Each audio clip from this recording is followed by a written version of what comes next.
7 janvier est maintenant ouvert. Donc, avant de débuter la séance, je vais juste vous faire un rappel qu'en décembre dernier, le Conseil a adopté un nouveau règlement de régie interne. Donc, ça va changer un peu le déroulement de la séance de ce soir et les suivantes.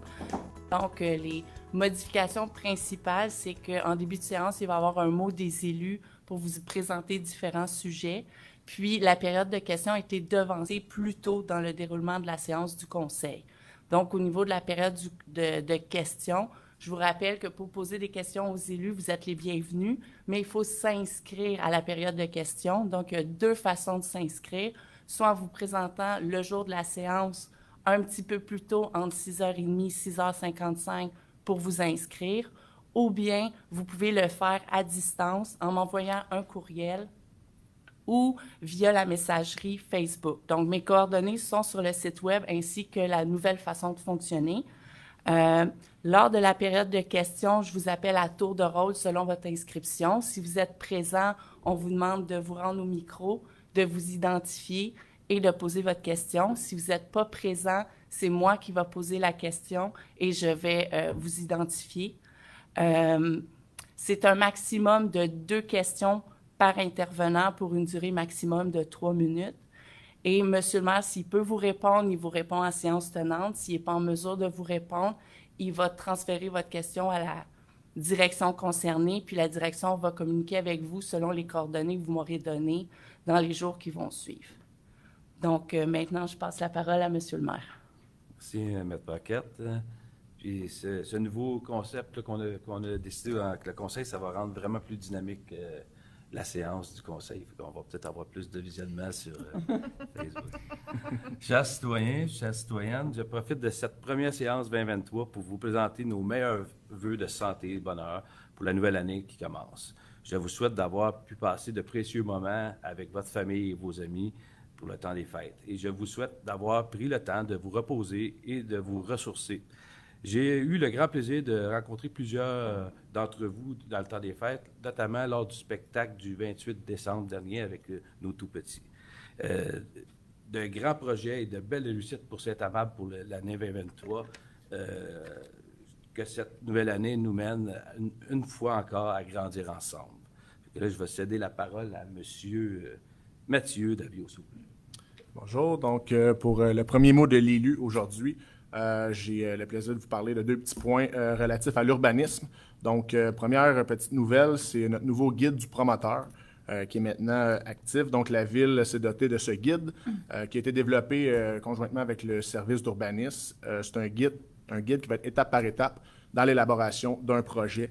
Donc, c'est une espèce de synthèse qui part du dépôt d'une demande, qui va jusqu'à son analyse et jusqu'à la délivrance du permis. Donc, tout promoteur sur le territoire va vouloir faire un projet, petit ou grand, va avoir un bon guide, étape par étape, avec lequel va pouvoir travailler avec des points clairs pour faire bien progresser les dossiers dorénavant à la Ville. Donc, c'est une excellente nouvelle. Là, ça va vraiment alléger le processus. Aussi, deuxième petit point qui est quand même en lien avec ça, c'est notre nouveau plan de zonage. Donc, on a maintenant une carte interactive qui est offerte sur notre site web. Donc, une carte où on peut retrouver tous les zonages de la ville. Mon chat. Donc, où on peut trouver tous les zonages de la ville. Donc, quelqu'un qui veut faire un projet ou qui veut faire un agrandissement ou n'importe quoi qui a rapport avec son terrain va pouvoir lui-même voir quel est le zonage concerné. Exemple, si c'est zoné commercial, industriel, résidentiel, multi. Donc, ça va pouvoir répondre à vos questions. Ça ne répond pas à toutes les questions, mais vous allez pouvoir faire un bon travail de ce côté-là avec la nouvelle carte interactive qui se retrouve sur notre nouveau site web que vous pouvez aller consulter. Merci, M. Davio. Je vais céder la parole à Mme Vicky Langevin pour le prochain point. Oui, bonsoir. Moi aussi, j'ai 2 petits points très intéressants à communiquer avec vous. Donc, un concept que vous connaissez probablement qui est la trousse 72 heures. Donc, en situation d'urgence, il est important d'avoir suffisamment d'eau, de nourriture et d'articles essentiels pour subvenir aux besoins de chacun des membres de notre famille pendant une période de 72 heures. Alors, dans ces situations-là, soyez assurés que nos services municipaux seront mobilisés pour soutenir la population, mais évidemment, on demande aux gens d'être également prévoyants à cet effet. On ne souhaite pas que ça arrive, évidemment. Pour être tenu informé, vous pouvez consulter le site web de la Ville, évidemment, le Facebook. Et quelque chose de très, très pertinent, vous pouvez vous inscrire au système automatisé de messages, ce qu'on appelle, nous, le SAM. Donc, que ce soit pour des avis d'ébullition d'eau ou n'importe quoi qui arrive sur notre territoire et qu'on doit informer les citoyens, on va utiliser toutes les plateformes qui sont mises à notre disposition, mais vous recevriez un téléphone avec un message qui est fait. Donc, on est sûr d'aller chercher vraiment le plus de citoyens possible pour être au courant de ces situations-là. Deuxième point, les comptes de taxes pour l'année 2023 sont en cours de distribution.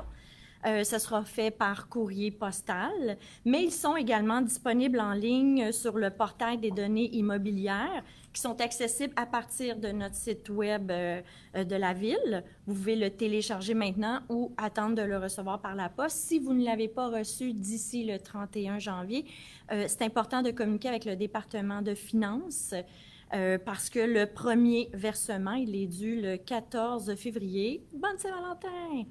Alors, donc, c'est important de vous assurer de l'avoir reçu. Si vous avez des questions, évidemment, vous pouvez communiquer avec le service finance ou aller sur le site web. Il y a plusieurs informations qui s'y retrouvent. Merci. Merci, Vicky. Prochain point d'information, Mme France Gosselin. Oui, alors, quelques informations par rapport aux prêts d'équipements sportifs que la Ville offre aux citoyens. Donc, c'est disponible dans 2 de nos sites, dans nos principaux parcs, soit le parc Le Rocher et le parc Notre-Dame-de-la-Paix. Donc, on offre le service d'équipement là, pour les enfants et les adultes, soit là, des skis de fond, des raquettes, des traîneaux, les patins, les casques, les supports d'apprentissage pour le patin, tout ça. Donc, il faut juste consulter, là, évidemment, le site web de la Ville pour voir les heures d'ouverture. C'est selon les ouvertures du chalet des loisirs.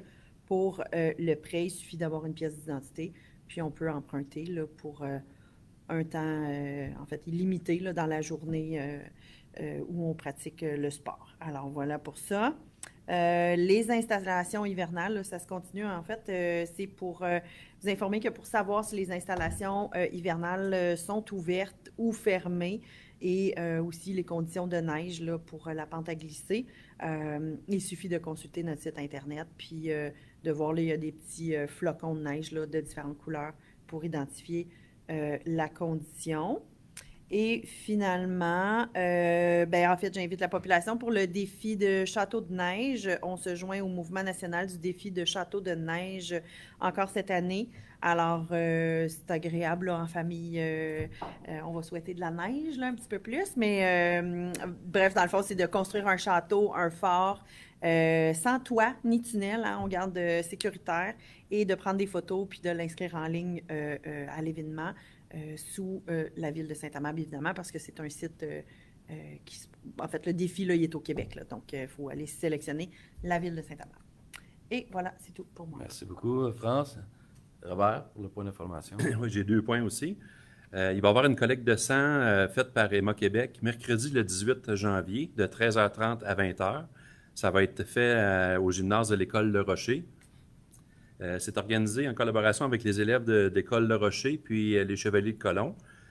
Pour vous inscrire, il faut aller sur le site Internet d'Emma Québec. C'est préférable de prendre un rendez-vous avant d'aller donner du sang parce que c'est vraiment contingenté. Là, ça se remplit assez vite. Il y a aussi le numéro de téléphone 1-800-343-7264 pour s'inscrire. Sinon, si vous vous présentez sans rendez-vous, c'est selon les places qui vont rester disponibles. Fait que c'est mercredi le 18 de 13h30 à 20h. Et le deuxième point, c'est la fête au parc Le Rocher, une fête qu'on fait annuellement. Ça va se tenir dimanche le 5 février de 11h à 15h. Il va y avoir des promenades en carriole, des jeux gonflables, feu de camp, guimauve, chocolat chaud. Puis il va y avoir une autre chose qui va être nouvelle cette année, c'est l'initiation pour le ski de fond pour les 4 à 13 ans, avec du prêt de matériel qui va être gratuit. Donc, il faut seulement s'inscrire sur le site Internet de la Ville là, pour pouvoir avoir accès là, pour inscrire vos enfants. Fait que c'est tout. Merci beaucoup, Robert. C'est de la parole à M. Denis Charbonneau. Oui, bonsoir. En fait, je voulais vous mentionner, comme vous avez sûrement pu le constater, que les équipes de déneigement sont à l'œuvre depuis le début de l'hiver pour assurer notre sécurité sur les routes et sur les trottoirs. Les priorités de déneigement se concentrent sur les axes routiers principaux, soit la rue principale et l'axe de la rue Cyril-Lapointe, ainsi que les rues puis les courbes et les corridors scolaires. Dans le fond, c'est les principaux points qui sont déneigés en premier. Vous pouvez retrouver le détail des opérations et des priorités de déneigement sur le site Internet, là, dans l'onglet politique de déneigement. Aussi, soyez assurés que la sécurité dans les rues demeure une priorité constante pour les employés de la ville. Toutefois, malgré la rapidité de toutes les équipes déployées sur le territoire pour les opérations de déneigement et de déglaçage, elles ne peuvent pas être partout en même temps, vous comprendrez. Donc, il y a toujours un délai à considérer. Et puis, en tout temps et surtout l'hiver, je vous invite à être patient et prudent sur les routes. Si vous constatez que des situations améliorées, bien, vous pouvez contacter le service des travaux publics pour demander des interventions en des lieux précis. Donc, s'il y a quoi que ce soit, n'hésitez pas. Merci beaucoup, Denis. On est rendu à l'ouverture de la séance. Je constate qu'on a le quorum. On va faire pour le point 2, adoption de l'ordre de la séance de l'ordre du jour. Oui, Robert, on avait un point à rajouter.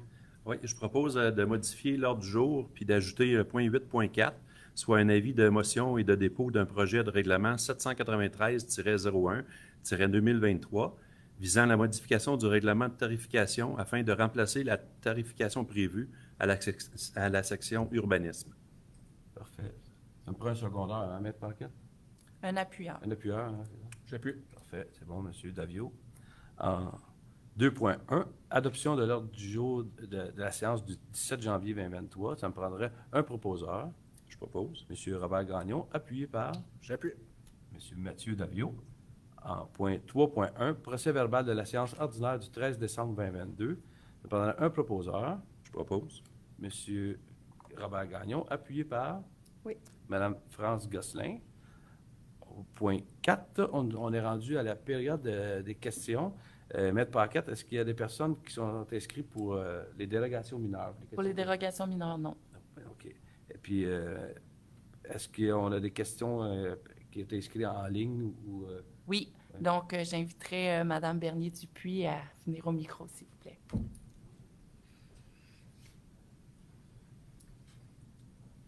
Bonjour. Catherine Bonjour. Bernier-Dupuis, citoyenne de Saint-Amable depuis minimum 10 ans. Je ne vais pas calculer précisément. En fait, j'ai aujourd'hui déposé une pétition. Je veux faire une demande à la Ville concernant l'éclairage dans les parcs pour enfants. Je suis maman de 2 enfants. Les enfants vont au parc tous les jours, donc après l'école, des fois en début de soirée, parce qu'ils sont quand même assez jeunes. Fait que la soirée se finit quand même assez tôt. L'hiver, il fait noir rapidement. L'été, c'est moins problématique, je vous dirais, parce que la clarté dure longtemps. Mes enfants ont vécu de l'intimidation dans les parcs, souvent. Il y a des adolescents qui se tiennent dans les parcs. On sait c'est problématique un petit peu. Ils n'ont pas d'autre endroit où aller. Donc, les parcs, c'est leur endroit de prédilection. Mes enfants se sentent plus en sécurité dans les parcs, notamment parce que les gens ne les voient pas. Donc, s'ils sont en situation de danger ou de violence ou peu importe, les passants ne peuvent pas intervenir. C'est très difficile pour nous de voir ce qui se passe. Moi, étant maman, mais travaillant aussi dans une école, et je suis habituée d'intervenir avec des jeunes. Fait que, tu sais, moi, des situations que je vois dans les parcs un petit peu louches, j'interviens, mais il fait tellement noir, il y a tellement de raccoins qu'on ne voit pas ce qui se passe. Donc, c'est à ce moment-là, j'avais téléphoné à la police, en fait, pour faire un petit peu plus de surveillance, mais c'était compliqué avec le service de police d'avoir des réponses et, en fait, on les a pas plus vus sur place. Ils nous ont dit d'appeler lorsqu'il y avait quelque chose de précis qui se passait. Donc, je pense que l'éclairage dans les parcs pourrait être favorable pour empêcher les mauvais comportements, peut-être plus que les citoyens puissent intervenir auprès des jeunes. Donc, je dépose aujourd'hui une pétition à ce sujet. C'est parfait. Nous autres, on a commencé à faire de l'éclairage dans les parcs. Je ne me rappelle plus quel parc exactement, comme parce qu'il y en a Bel Air, il y en a plusieurs quand même, plusieurs. là, ouais. On a commencé, c'est quelque chose qu'on va continuer dans l'avenir, ça c'est sûr. On va s'attarder à ça. Pour la pétition que vous avez nommée, s'il y a eu de l'intimidation, moi j'assiste à chaque mois à la régie de police. Je vais faire une copie de ça, je vais la remettre à notre directeur, on va le mentionner, on va essayer qu'il soit plus vigilant pour les parcs également aussi. On va aviser également la Maison des jeunes. Je pense qu'en période d'été, ils ont un intervenant qui se promène dans les parcs. On va l'aviser également aussi. On va essayer de faire tous nos moyens comme ville pour donner aux bonnes ressources pour qu'ils soient présentes. Là. Puis,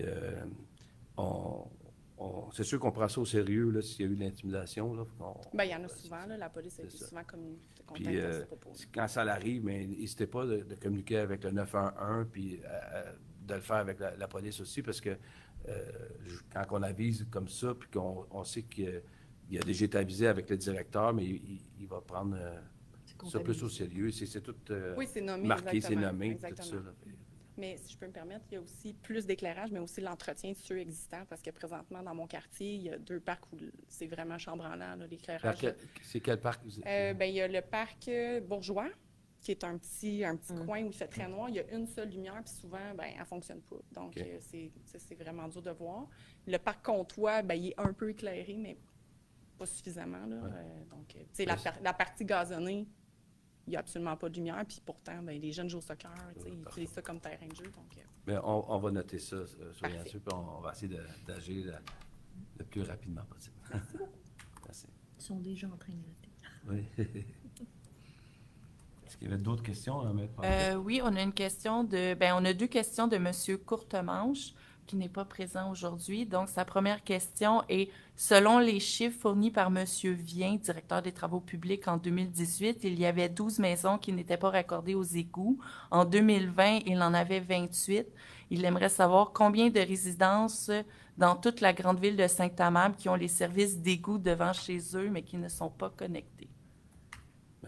Pour M. Courtemanche, je n'ai pas les chiffres, mais avec les 40 unités qu'elle a, depuis 3 ans environ, la MRC fait le vidange des fosses septiques à tous les 2 ans, en alternance.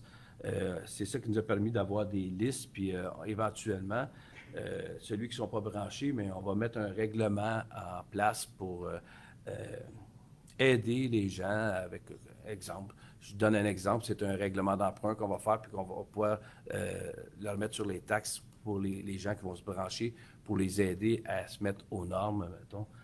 Ça va être plus facilitant pour eux, parce que c'est quand même des coûts assez onéreux, des fois, là, pour les fosses septiques ou les branchements. Fait qu'on va essayer de vérifier, d'avoir une possibilité d'aider les citoyens à se rendre légal. Et sa deuxième question était toujours sur le même sujet. C'était comment savoir que les fosses septiques sont bien vidangées aux 2 ans? Est-ce qu'il y a un suivi qui est fait à ce sujet? Oui, mais ça, c'est avec la MRC. Il peut communiquer avec le site web de la MRC. C'est dans la délégation de pouvoir. Puis j'assiste une fois par mois aux réunions de la MRC. Puis oui, il y a un suivi de fait avec la MRC. Il n'y avait pas d'autres questions. Pas d'autres questions. Excellent. On va poursuivre avec l'ordre du jour. On est rendu au point 5, approbation des comptes du mois. 5.1, paiement à ratifier et les comptes à payer. Madame Langevin, s'il vous plaît. Oui, alors ce mois-ci, nous avons 3 listes comme à l'habitude. Donc, pour les périodes du 13 décembre 2022 au 16 janvier 2023, les chèques et dépôts à ratifier au montant de 3 614 176,26 sous. Les comptes à payer et engagements au montant de 599 292,72. Et les salaires pour période 25 et 26 au montant de 333 780,46. Et dans ces montants, nous avons des paiements pour des travaux d'égout, pour les déneigements, les travaux sur les panneaux PP12 et PP14, qu'on a souvent parlé, des mises aux normes des stations des eaux usées, différentes cotes-parts également, renouvellement de police d'assurance également. C'est les montants plus significatifs. Et donc, il est proposé de ratifier les paiements effectués et d'approuver les comptes à payer tels qu'ils apparaissent sur les listes et d'autoriser la trésorière à émettre les chèques nécessaires pour effectuer les paiements. Parfait. Ça prend un proposeur. Je propose. Madame France Gosselin, appuyée par? J'appuie. Monsieur Danny Charbonneau. Point 6, administration générale. 6.1, embauche coordonnateur aux loisirs et à la vie communautaire. Madame Gosselin, s'il vous plaît. Oui, alors, considérant que le poste de coordonnateur aux loisirs et à la vie communautaire était vacant depuis le 4 décembre 2022, il y a lieu de le combler et considérant l'affichage du poste vacant à l'externe et des candidatures reçues, il est proposé d'autoriser l'embauche de M. Michael Fortin. J'espère que c'est Michael. Et non, oui, hein, pas Michael, Michael, oui, OK. À titre de coordonnateur aux loisirs et à la vie communautaire à compter du 18 janvier 2023, conformément au protocole de conditions des cadres de la Ville de Saint-Amable, et d'autoriser la directrice des services des loisirs et de la vie communautaire à signer pour et au nom de la Ville tout document donnant effet à la présente. Excellent. Un proposeur. Je le propose. M. Danny Charbonneau, appuyé par J'appuie. M. Mathieu Davio. En 6.2, résolution, embauche contremaître, division bâtiment, parc et espace vert. M. Gagnon, s'il vous plaît. Oui, considérant que lors de la séance du Conseil du 6 décembre dernier, le Conseil municipal a adopté une résolution numéro 279-12-22 afin d'autoriser l'embauche de M. Yannick Nantel à titre de contremaître division bâtiment, parc, espace vert et horticulture, considérant qu'il y a eu lieu d'apporter une modification quant à l'échelle salariale en vigueur. Il est donc proposé de remplacer dans la résolution numéro 279-12-22 l'échelon de l'échelle salariale en vigueur par l'échelon numéro 8 et d'autoriser le directeur des travaux publics à signer pour et au nom de la Ville de Saint-Amable tout document afin de donner effet aux présentes. Excellent. Un proposeur. Je propose. M. Mathieu Davio, appuyé par Moi-même. Mme France Gosselin. Parfait. En 6.3, Comité des mesures d'urgence, constitution de l'Organisation municipale de la sécurité civile de la Ville de Saint-Amable. M. Charbonneau. Oui, donc, considérant que la Ville de Saint-Amable doit procéder à une mise à jour des membres qui constituent son organisation municipale de la sécurité civile, il est proposé de désigner les personnes suivantes à titre de membres de l'organisation municipale de la sécurité civile et qu'elles occupent les fonctions décrites ci-dessous. Donc, on a nommé un coordonnateur municipal qui sera notre directeur général, coordonnateur municipal de sécurité civile substitut qui sera le directeur général adjoint, responsable de la mission administration greffe qui sera le comptable, ensuite un responsable substitut de la mission administration greffe qui sera notre greffière, responsable de la mission secours aux personnes et protection des biens qui est directeur du service incendie, le responsable substitut de la mission secours aux personnes et protection des biens, incendie et sauvetage, qui sera le capitaine en devoir. Le responsable de la mission communication, ça sera notre directeur en communication. Le responsable substitut de la mission communication, ce sera un agent de communication. Responsable de la mission service technique, ce sera notre directeur service technique et travaux publics. Responsable substitut de la mission service technique, coordonnateur aux travaux publics. Responsable de la mission service aux personnes sinistrées, directeur aux loisirs et à la vie communautaire, ainsi. Responsable substitut de la mission service aux personnes sinistrées sera le directeur à la vie culturelle et de la bibliothèque. Ensuite, responsable de la mission support administratif logistique du centre de coordination et du journal des opérations et prise de notes. Ce sera adjointe administrative à la mairie, direction générale et greffe. Et pour finir, responsable substitut de la mission support administratif logistique du centre de coordination, journal des opérations et prise de notes, sera le secrétaire service du greffe et de l'urbanisme. Excellent. Un proposeur. Je propose. Mme France Gosselin, appuyée par Moi. Mme Vicky Langevin. Au point 8, le greffe 8.1, déclaration de compétences à l'égard des exécutoires pour l'application des articles 6 et 7 du règlement concernant la mise en œuvre provisoire des modifications apportées par le chapitre 7 des lois en matière de gestion des risques liés à l'inondation. C'est long, longtemps. Monsieur Davio. Un long libellé. Donc, considérant la construction des ponceaux dans les cours d'eau qui ne nécessitent pas d'autorisation du ministère de l'Environnement et de la lutte contre les changements climatiques, relève dorénavant des municipalités locales seulement au terme de ce qu'il est convenu d'identifier comme étant le régime transitoire, considérant que les travaux réalisés pour l'établissement de la modification ou l'extension d'un exutoire sont déjà réglementés par la MRC. Et également, considérant la résolution numéro 2022-12-358 adoptée par les membres du Conseil de la MRC du comté de Marguerite-Duville, il est proposé d'approuver la déclaration de compétence à l'égard des exécutoires, telle qu'adoptée par la MRC dans sa résolution 2022-12-358 et de confirmer que la MRC a compétence à l'égard de travaux réalisés pour l'établissement, la modification ou l'extension d'un exutoire sur les cours d'eau et de confirmer que cette compétence est exclusive à la MRC. Parfait. Un proposeur.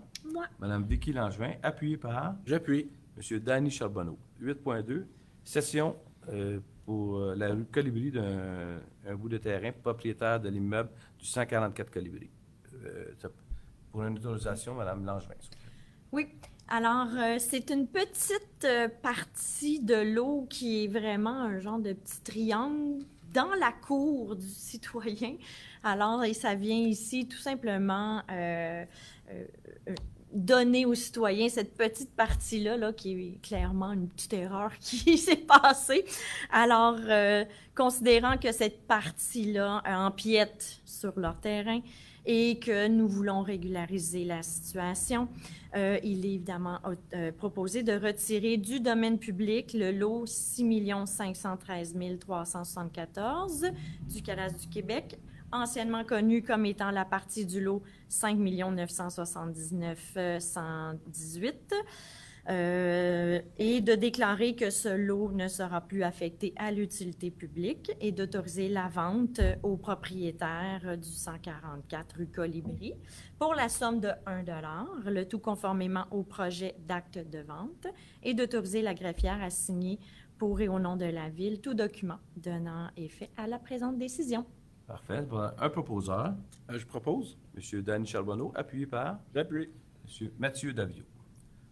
8.4, Résilio, technologie, système en sécurité publique et gestion du risque. Un octroi de contrat. Monsieur Gagnon, s'il vous plaît. Oui, il est donc proposé d'octroyer le contrat relatif à un système de sécurité publique et de gestion du risque à Résilio Technologies Incorporée pour une durée de 3 ans, soit du 1er janvier 2023 au 31 décembre 2025, selon les prix soumis et les conditions du contrat, pour un montant total de 13 045 et 51 sous, taxes incluses.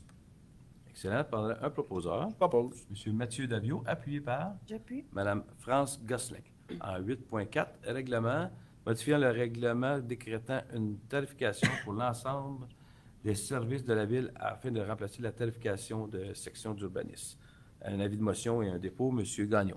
Oui, c'est suite à l'adoption puis l'entrée en vigueur du règlement de tarification 2023. La Direction de l'urbanisme a constaté des erreurs de transcription dans le règlement. Donc, ici, il est proposé, je donne l'avis de motion à l'effet que sera présentée une adoption à une séance ultérieure, le règlement 793-01-2023, modifiant le règlement 793-00-2022, décrétant une tarification pour l'ensemble des services de la Ville afin de remplacer la tarification à la section urbanisme. Donc, je dépose le projet de règlement. Ici, c'est seulement que, là, des erreurs qu'il y a eu là, de transcription dans le règlement. Donc, c'est juste pour régulariser le tout. Excellent. Merci, Robert. 11.1, recherche de prix relatif à l'acquisition d'îlots de poubelles et recyclage, parcs et espaces verts. C'est un octroi de contrat également. Madame Gosselin, s'il vous plaît. Oui, donc il est tout simplement proposé d'octroyer le contrat RP-22-061-LC relatif à l'acquisition d'îlots de poubelles et de recyclage au plus bas soumissionnaire conforme, soit NI Produits Inc., ce selon les prix soumis et les conditions du contrat pour un montant de 26 214 et 30, taxes incluses. Excellent, merci. Ça prendra un proposeur. Moi. Madame Vicky Langevin, appuyée par J'appuie. Monsieur Danny Charbonneau. À 11.2, éclairage au parc Le Rocher, conversion au LED, octroi de contrat également, Madame Gosselin. Oui, alors, considérant que des aides financières sont disponibles dans le cadre du programme Solutions efficaces d'Hydro-Québec et que le projet d'éclairage au LED pour les terrains de baseball numéro 1 pourrait bénéficier d'un montant de 26 197,56 en date du 12 décembre 2022 et que ce montant peut varier périodiquement. Il est proposé d'octroyer le contrat relatif à la conversion au LED du terrain de baseball numéro 1 au Parc Le Rocher, selon le prix soumis et les conditions du contrat pour un montant de 53 702,53, taxes incluses, et d'imputer la dépense au fonds parc.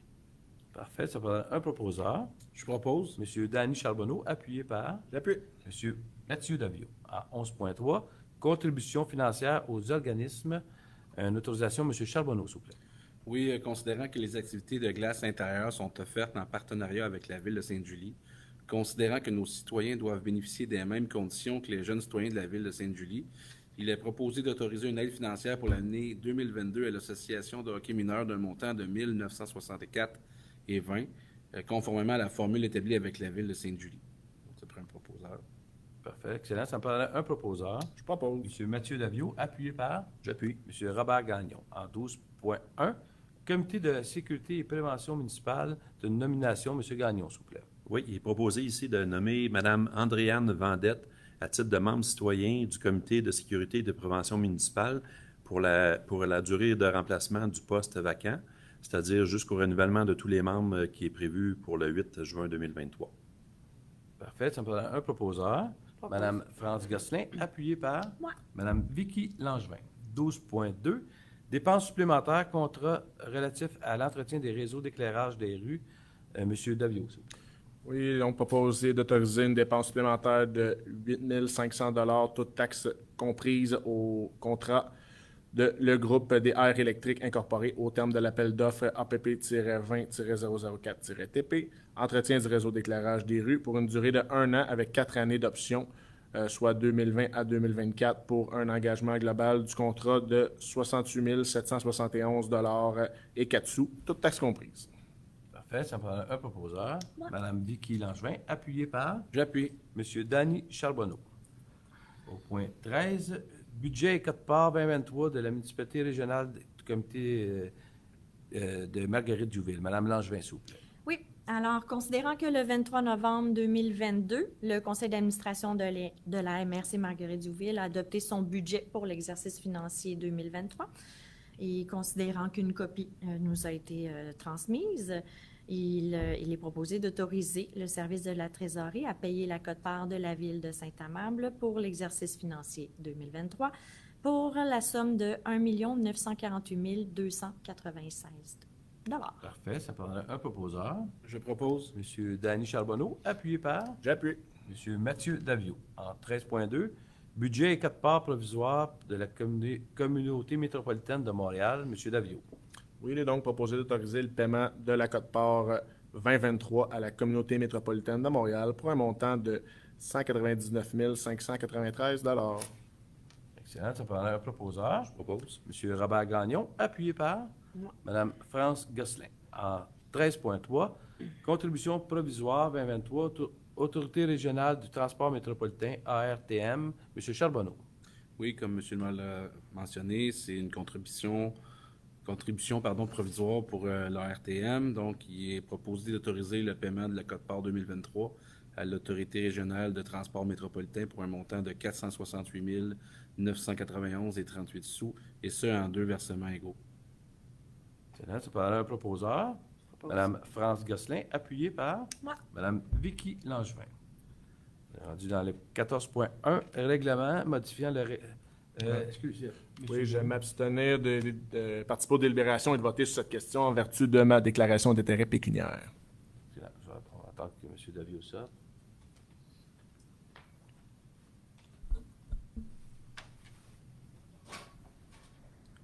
Parfait. On est à 14.1, règlement modifiant le règlement de zonage afin de modifier diverses dispositions omnibus, adoption du second projet. Mme Gosselin, s'il vous plaît.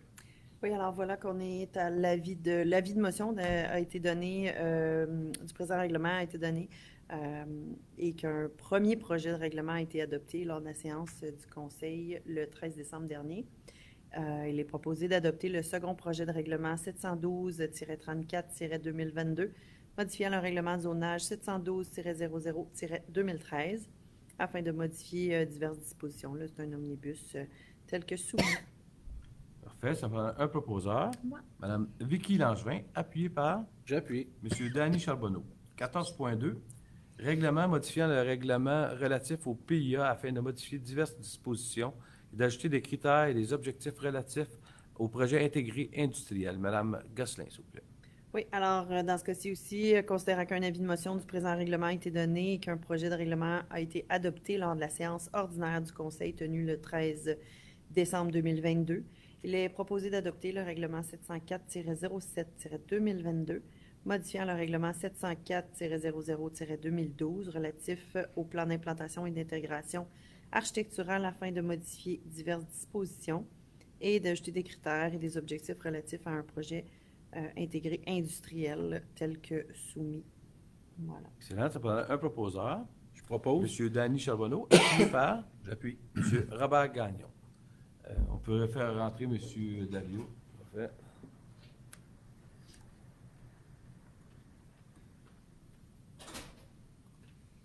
Ça va rendu au point 14.3, demande d'exclusion à la CPTEQ 285 rue principale.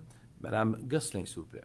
Oui, alors ici, considérant que ce lot, depuis cette construction, a toujours été utilisé à des fins résidentielles, considérant que les limites de la zone agricole en vigueur depuis la révision de la zone agricole en 1989 ont eu pour effet de scinder le lot en deux, considérant que Gestion Simlac Inc. a pour projet de démolir la vieille résidence et d'y construire un immeuble comportant 15 à 20 logements.